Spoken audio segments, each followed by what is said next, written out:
வணக்கம். இன்றைக்கி நம்ம பார்க்க போகிற சமையல் ஒரு சூப்பரான கத்திரிக்காய் கிரேவி எப்படி செய்யலாங்கிறத பார்க்கலாம். இட்லி, தோசை, சாதம் எல்லாத்துக்குமே சூப்பராக இருக்கும். வாங்க எப்படி செய்யலாங்கிறத பார்க்கலாம். இப்போ ஒரு பேன் எடுத்துக்கலாம். இதில் 3 டேபிள் ஸ்பூன் வேர்க்கடலை சேர்த்துக்கலாம். அது கூடவே 1.5 டேபிள் ஸ்பூன் வெள்ளை எள்ளு, 1 டீஸ்பூன் போல் சீரகம், கொஞ்சமாக கருவேப்பிலை சேர்த்துக்கலாம். இது கூடவே 4 வரமிளகாய் சேர்த்துக்கலாம். இப்போ இதில் ஒரு 2 டேபிள் ஸ்பூன் துருவன தேங்காயும் சேர்த்து எல்லாத்தையும் நல்லா வறுத்துட்டு மிக்ஸி ஜாரில் சேர்த்து தண்ணி ஊற்றி நல்லா நைஸாக அரைச்சிக்கலாம்.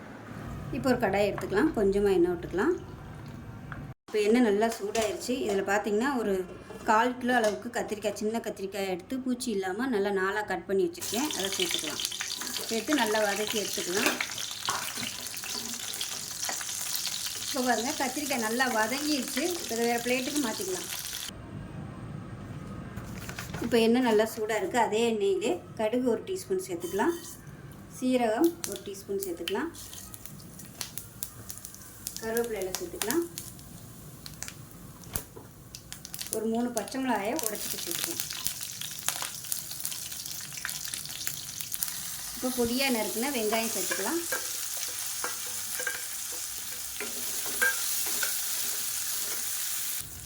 இப்போ பாருங்கள், வெங்காயம் நல்லா வதங்கிடுச்சு. இதில் 1 டேபிள் ஸ்பூன் அளவுக்கு தனியாத்தூள், 1.5 டேபிள் ஸ்பூன் மிளகாத்தூள் சேர்த்துக்கலாம்.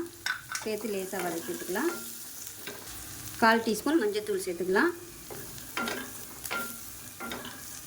இப்போ அரைச்சி வச்சுருக்க இந்த பேஸ்ட்டை சேர்த்துக்கலாம். சேர்த்துட்டு நல்லா வதக்கிக்கலாம்.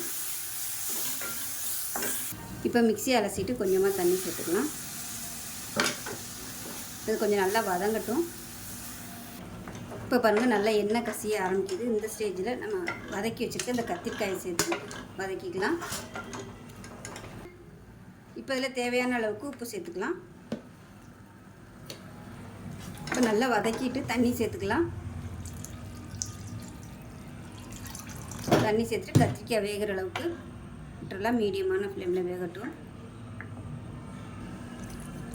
இப்போ இதில் நெல்லிக்காய் சைஸுக்கு புளி கரைச்சி வச்சுருக்கேன். அந்த புளி தண்ணியும் சேர்த்துக்கலாம்.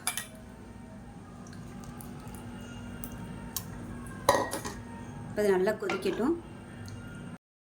இப்போ எப்படி இருக்குன்னு பார்க்கலாம். இப்போ பாருங்கள், நல்லா எண்ணெயெல்லாம் தெரிஞ்சு சூப்பராக வந்துச்சு. இப்போ கேஸ் அமர்த்திடலாம்.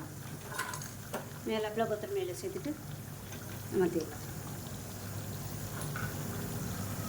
சூப்பராக கத்திரிக்காய் கிரேவி ரெடி ஆகிடுச்சு. சாதத்தில் போட்டு பசங்க சாப்பிட்றதுக்கும் சூப்பராக இருக்கும். சப்பாத்திக்கு, இட்லி, தோசைக்கும் நல்லாயிருக்கும். செஞ்சு பாருங்கள். செஞ்சு பார்த்துட்டு எப்படி இருந்துச்சுங்கிறத சொல்லுங்கள். வீடியோ பிடிச்சிச்சுன்னா லைக் பண்ணுங்கள், கமெண்ட் பண்ணுங்கள். சேனலை சப்ஸ்கிரைப் பண்ணுங்கள். பக்கத்தில் பெல் பட்டனை ப்ரெஸ் பண்ணுங்கள். நன்றி.